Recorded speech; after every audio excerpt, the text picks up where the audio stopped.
So, my name is Chris, and I'm a compulsive eater and food addict. Happy Saturday, everybody. So nice to see so many faces and share our experience, strength, and hope with each other.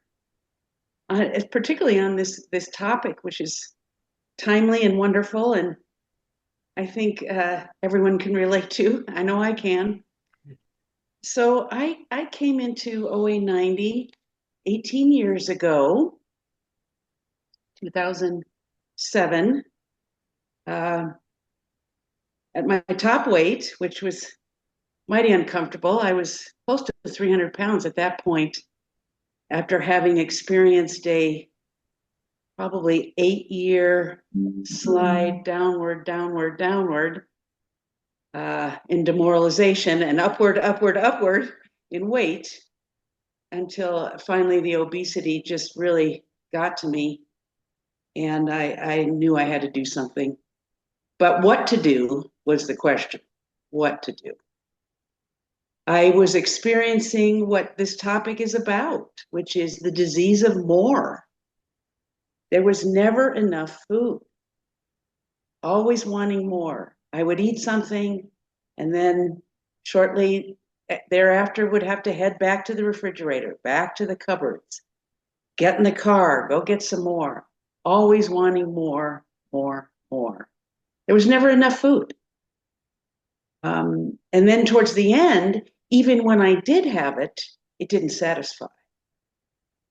So that was the conundrum.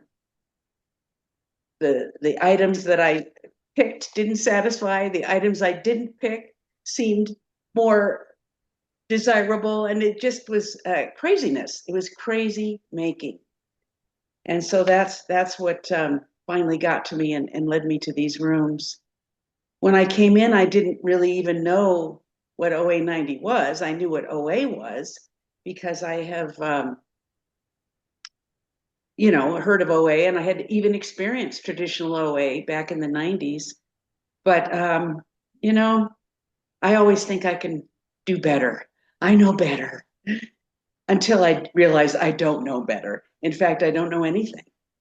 And so that's why when I discovered this program, I said, that's for me. Sign me up. I went to a meeting on my way home from work. I didn't even really know it was an OA 90 meeting, but it was, and God knew it was, and God knew what I needed. So sure enough, I plopped down in the back of the room and I thought, where am I? Everyone here is thin. Everyone is happy, smiling. This can't be an OA meeting. Well, it sure enough was. It was an OA 90 meeting. And what I've learned now is that that's how we are. Once we get some recovery on board, we do start smiling and we do start slimming down and getting happy again. And it's pretty wonderful. So I heard that concept, disease of more, early on in my time, and I thought, the disease of more, what is that? Well, I come to find out what it means is always wanting more. There's never enough. And it applies to food, it applies to money, time, friendships, men, sexual encounters. You go on and on it goes. There's never enough. And I think that is maybe the heart of addiction. At least that's been my experience, that is the heart that there's never enough. It took a while for me to tame down that feeling of, I got to have some more, I got to have some more. When I was first doing this program, I'd be midway through my meal and I would think, well, this isn't going to be enough. I know this isn't going to be enough. And I hadn't even finished yet. So, that doesn't happen so much anymore. I won't say it never happens, but it doesn't happen so much anymore. I think that's part of what happens when we get in remission with this disease is thoughts like that kind of tame down and reality sets in. One of the more things that happened to me when I reached my goal weight was I went through a period where I just didn't have enough clothes. I just wanted more and more clothes, especially now that I could fit them. And I thought they were cute, and I just really wanted more. And it got a little nuts there where I bought too many. And, I know that's part of my disease. Again, there's never enough. Give me more. One of the other manifestations of always wanting more and never having enough for me was in my work life. It was really hard for me to set boundaries of when I should go home. When is enough? Go home. And of course, one of the things that helped me was getting on this program where it said, you need to eat by such and such a time, so you better get home.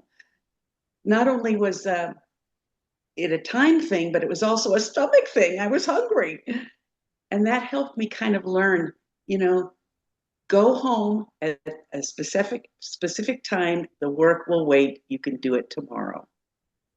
But always that idea of there's never enough. I can always do more. One more thing, one more task, one more phone call, one more email. And that was what it was like for me at work. It got better over time. I'm not going to say it's gone, though. I still can think, what else can I do here? Maybe that's just one of those characteristics of addiction, even when you're in recovery. But I'm glad we're talking about it today because it brings it to mind. And I think with these writing exercises that we're going to do, that'll be helpful to get some of that down on paper. A few years ago, I needed to downsize. It was time to move from the home I was in into a condo, and I needed to downsize. I didn't need all those things, and I didn't have room for all those things in my new home. So I went through a downsizing project, going through every drawer, every cupboard, every closet, and making piles. Don't need this, do need this, don't want this, etc. Gave away a lot. And then I had a manageable amount to take to my new place. And I've got to tell you, it's been interesting now that I've been in this new place for several years. I find myself wanting to repopulate some of those drawers and cupboards and closets. Well, I need some more of this, and I need some more of that. When the truth is, no, I don't. I do not need more. I have enough.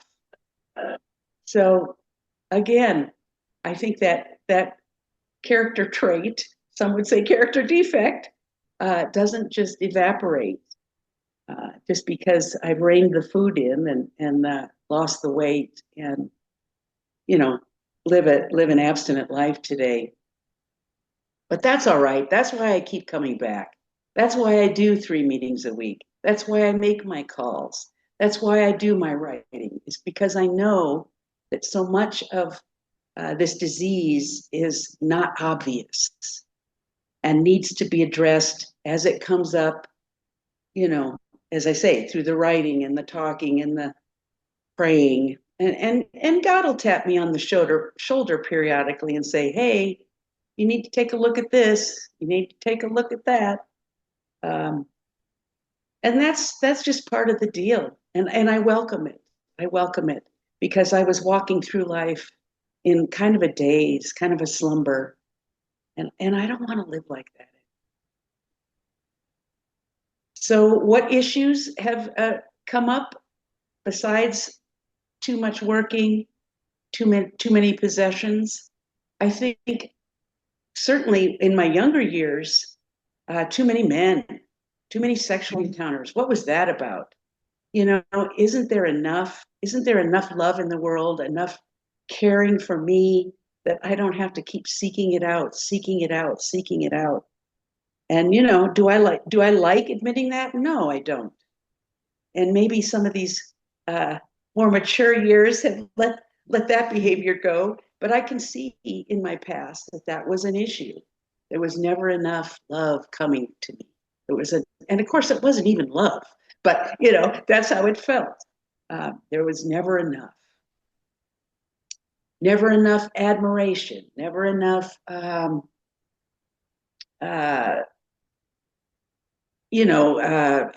feel good type things. And today I've learned that where that comes from is from my higher power. It comes from my higher power. It comes from within. It doesn't come from all those things outside that it seemed like it came from. Where did that message come to me from? I don't really know. My background, it was not uh, some of the typical terrible dysfunction that you hear about in the rooms. I did not have a lot of abuse. I did not have alcoholic parents. They were not overeaters. My home was really pretty average home of the 1950s, 1960s kind of home. So I don't know where that came from. I guess they say it's genetic partially. So maybe that's how I came upon it. But I don't even really need to know. I don't really need to know. All I need to know is that I don't want to continue living in that time, that kind of framework where there's never enough. I want to sit back. I want to feel, we're okay. The world's okay. Well, maybe not the world's okay, but my world is okay. And as long as I can have that kind of relaxed feeling inside, I know that I'm on the right track. Again, God helps me with that. Program helps me with that. I wasn't always obese. I was not a large kid. I was not a fat teenager, particularly. I was overweight, and I knew it, and I didn't like it. And so that's when I started the diet journeys, this commercial programs. There I was as a teenager driving myself to commercial program weigh-ins and so on. I chuckle now because I don't know how I had the nerve to do that, but I did. I wanted to look like the other girls. And of course, as I said, I was in the 60s and 70s then, and thin was in. There was Twiggy and Cher and all those tall, thin gals, and I wanted to look like that. Well, I never have looked like that, and I probably never will. But I know that I can be in a healthy body size, and I know that I cannot keep shoveling it in and wanting more and more and more. Unfortunately, the diets didn't erase that from my psyche. Only God can do that. And I ask him for that help on a regular basis, to be satisfied with what is and with what I have. And how did he answer me with that? Well, he gave me things like the big book, which says, acceptance is the answer to all my prayers today. And that's one of the prayers, is to accept that what I have in terms of what's on my plate, what's in my closet, what's in my wallet is enough to be satisfied and not be always seeking more, more, more. Luckily, it's a one day at a time thing, and it has been all the 18 years I've been in. And I will look around after, I've made a prayer about something. I will look around a few days later and I'll realize, oh, that happened. Thank you, God. Isn't that nice? Isn't that nice that we have a way to get the help we need, put it out there, set it down, and go about our business? And the next thing we know, it gets resolved.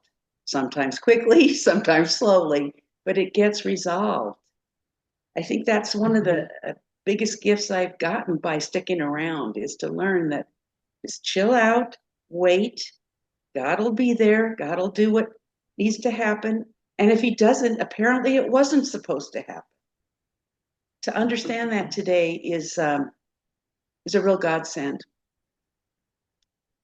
So um, I don't have much more to say about this. I know it's not 20 minutes, but I'm going to go ahead and wrap up and just say that First, the that's your 5-minute mark.